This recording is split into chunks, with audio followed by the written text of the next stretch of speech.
Assalamualaikum warahmatullahi wabarakatuh. Selamat siang, saya Uriya Deswa Hidayah dari kelas 12 IPA 3. Pada kesempatan kali ini, hari ini saya akan mempresentasikan tentang tabel distribusi normal data tunggal yang diambil dari data berat badan murid kelas 12 IPA 3. Sebelumnya, tugas video presentasi ini dibuat untuk memenuhi tugas akhir mata pelajaran matematika minat. Dengan demikian, tugas tersebut sudah saya kerjakan dengan semaksimal mungkin dan hari ini saya akan mempresentasikannya lewat PowerPoint. Mohon disimak dengan baik-baik dan terima kasih. Sini saya akan menjelaskan tentang tugas akhir matematika minat tentang tabel distribusi tunggal. Ada 7 tugas, yaitu 1. Mengumpulkan data berat badan, 2. Membuat tabel distribusi frekuensi, 3. Menyajikan data dalam bentuk histogram, 4. Menentukan nilai rata-rata dan simpangan baku, 5. Menentukan z-score dengan melihat nomor absen, 6. Menentukan luas daerah kurva normal, dan 7. Membuat kesimpulan. Soal nomor 1 yaitu mengumpulkan data berat badan kelas 12 IPA 3. Berikut adalah data berat badan kelas 12 IPA 3 dari nomor absen 1 sampai nomor absen 36.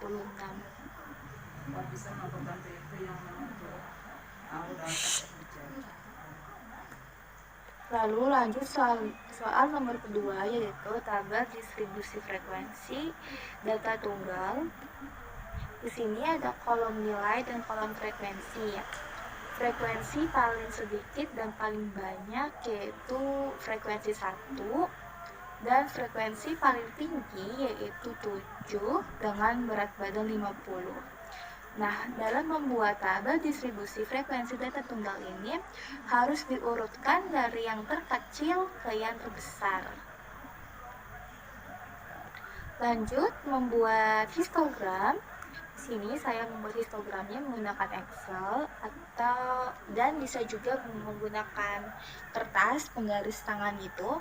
Namun alangkah baiknya jika membuat histogram ini harus menggunakan penggaris agar sesuai dengan garis ujung batangnya ini dengan frekuensinya. Contohnya pada nilai 45 itu lurus dengan frekuensi 2. Harus sesuai dengan tabel distribusi frekuensi yang sebelumnya sudah dibuat. Jadi perbedaannya antara histogram dengan diagram batang itu hanya berbeda pada keregangan pada batangnya ini. Kalau di diagram batang tuh batangnya ini tuh ada jaraknya. Namun di histogram ini tuh batang-batangnya itu menyatu. Dan di sebelah kiri ini ada bagian frekuensinya atau banyaknya data. Bagian X-nya itu di sini adalah kolom nilai. Lanjut ke soal nomor keempat, yaitu mean dan simpangan baku. Mean itu adalah nilai rata-rata. Karena kita sedang membahas tentang data tunggal, maka rumus mean untuk data tunggal dan data kelompok itu berbeda. Kalau untuk mean data tunggal itu rumusnya hanya sekedar ditambah-tambah saja. Jadi rumus yang itu X bar sama dengan XI plus X2 plus X3 plus seterusnya sampai Xn per N. Nah, N ini tuh adalah banyaknya data. Banyaknya data itu jadi jumlah frekuensi atau bisa juga dari banyaknya siswa. Jadi kita tinggal masukin aja angka-angkanya ke dalam rumusnya ini. 42 tambah 44 tambah 45 sampai 92. Kita jumlah, maka hasilnya itu 2066. Lalu dibagi dengan 36, yaitu banyaknya jumlah frekuensi atau banyaknya data, maka 2066 per 36 hasilnya adalah 57,38. Lanjut, kesimpangan baku. Sebelum kesimpangan baku masuk ke rumus ini. Rumusnya itu adalah theta sama dengan akar sigma xi min m xi min x kuadrat atau xi min pi atau xi min m kuadrat per n untuk populasi. Karena untuk sampel ini tuh adalah datanya itu kurang dari 30. Kalau untuk data populasi itu datanya lebih dari 30. Karena pada kali ini datanya itu ada 36, maka kita pakai yang populasi ini. Lanjut ke tabelnya itu. Tabelnya itu tuh ada nama, BB atau berat badan, X min M, lalu X min M kuadrat. Jadi X min M ini tuh adalah berat badan dikurang dengan mean, berat badan dikurang dengan mean.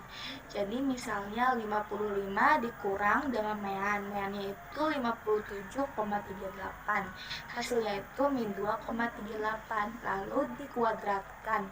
Min 2,38 dikali min 2,38, maka hasilnya positif 5,664. 6644 seterusnya sampai ke bawah. Lalu di bagian kolom X min M kuadrat, ini kita jumlah semuanya, maka dapat diperoleh yaitu hasilnya 4.124,96 di sini.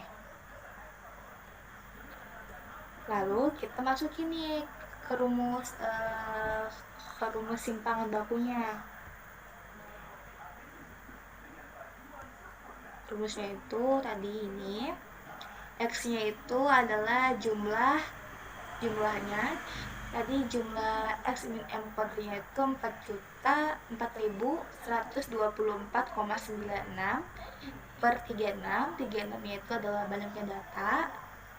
Kita akarkan, menghasilkan hasil 114,58, lalu dibagi 36, maka hasilnya adalah 10,7. Lanjut ke soal yang kelima, yaitu Z-score dengan melihat nomor absen siswa. Absen 33, absen saya mendapatkan berat badan yaitu 77 sampai 79. Maka saya harus menghitung Z-score-nya itu 77 dan 79. Saya mengambil rumusnya dari buku paket Matematika Minat halaman 156 sampai 158. Di sini ada Z1 dan Z2. Z1-nya itu 77 dan Z2-nya yaitu 79. 77 min 57,38. Nah, 57,38 ini tuh adalah mean. Ini adalah mean. Kita pakai simbol ME-nya. Ini adalah mean dan per 10,7. Nah, 10,7 itu adalah simpangan bakunya atau S. Jadi kita rumusnya itu adalah BB min mean per simpangan baku. Jadi 77 dikurang 57,38 itu hasilnya 19,62. Lalu dibagi dengan 10,7 simpangan bakunya, maka hasilnya yaitu 1,83. Lalu Z2-nya itu 79 dikurang mean dibagi simpangan baku. 79 dikurang mean hasilnya 21,62. Lalu dibagi simpangan bakunya yaitu 10,7, maka hasilnya 2,02. Untuk nilai Z1 sama dengan 1,83 dan untuk Z2 2,02. Pada tabel diperoleh 0,4664 dan 0,4783. Nah, hasil dari 0,4664 dan 0,4783 itu dilihat pada tabel distribusi normal. Dan tabelnya itu bisa dilihat dari Google ataupun internet lainnya. Bisa cari aja dengan keyword tabel distribusi normal. Nanti di situ akan muncul. Nah, contoh tabelnya itu adalah seperti ini. Jadi di sini kolom sebelah kiri ada 0,0, 0,1, 0,2 sampai 2,0. Karena di Z1-nya yaitu 1,83, maka kita cari 1,8. Nah, itu ada di urutan ketiga paling bawah. Lalu karena 1,83, maka kita cari yang di ujungnya itu 3. Nah, kolom atasnya itu ada 0,03. Lalu jadi karena sudah ketemu, lalu kita tinggal sejajarkan aja, maka hasil dari 1,83 itu yaitu 0,4664, sama seperti di Z2 juga. 2,02 sama dengan P dalam kurung 0,4664 yaitu Z1-nya tambah 0,4783 yaitu Z2-nya. Maka kita jumlah dua bilangan ini akan menghasilkan 0,9247. Ini jangan diperkecil, jangan diapa-apain, cukup hasilnya seperti sini aja. Lalu peluang siswa memperoleh angka di antara 77 sampai 79 adalah 0,9247. Frekuensi harapannya yaitu T dalam kurung 77 kurang dari X kurang dari 79 sama dengan 0,9247 dikali 36. Nah, 36 itu adalah banyaknya siswa atau jumlah frekuensinya. Maka hasilnya itu 33,2892. Jadi itu adalah frekuensi harapannya. Ini frekuensi harapannya dan ini adalah P-nya. Lanjut, menentukan luas daerah kurva normal. Dapat dikatakan bahwa nilai P dalam kurung 77 kurang dari X kurang dari 79 itu sama dengan yang berada pada P 1,83 kurang dari Z kurang dari 2,02. Nah, kita buat garisnya dulu, biasa garis X dan Y. Nah, di garis Y itu ada 0,1, 0,2, 0,3 sampai 0,9, atau bisa juga 0,01 sampai 0,09. Itu di bagian garis X, dan di bagian garis itu di bagian Y. Dan di bagian garis X-nya itu ada 77 di paling kiri, dan di tengah-tengah itu meannya 57,38 dan paling kanan yaitu 79. Lalu kita tinggal tarik garis dari 0,1 yang di ujung garis itu, kita tarik garisnya sampai di titik 0,9. Nah, di titik 0,9 itu kita tinggal turunkan garisnya ke bawah. Lalu pada di 79 itu kita bikin garis tegak lurus dengan ditulis 0,9247. Tapi kalau kalian pengen lebih mudahnya itu bisa pakai Excel, pakai cara pinternya gitu. Sampai setelah kita mengerjakan 6 soal tadi, masuk ke dalam kesimpulan. Maka kesimpulannya yaitu data distribusi normal adalah data pola distribusinya berbentuk lonceng. Jumlah data BB siswa kelas 12 IPA 3 adalah 2066. Nilai rata-rata atau meannya adalah 57,38 dan simpangan bakunya adalah 10,7. Z-score yang diperoleh dalam melihat nomor absen siswa yaitu 33 mendapatkan berat badan 77 sampai 79. Maka Z1 sama dengan 1,83 dan Z2 sama dengan 2,02. Maka luas kurva normal yang diperoleh data Z-score adalah 0,9245. Nah, 0,9245 ini tuh ingat didapatkan dari jumlah tabel distribusi normal di 1,83 dan 2,02.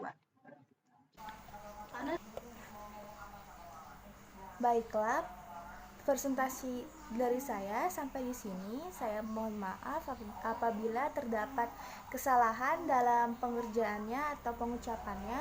Saya akan berusaha semaksimal lagi. Dan terima kasih. Wassalamualaikum warahmatullahi wabarakatuh.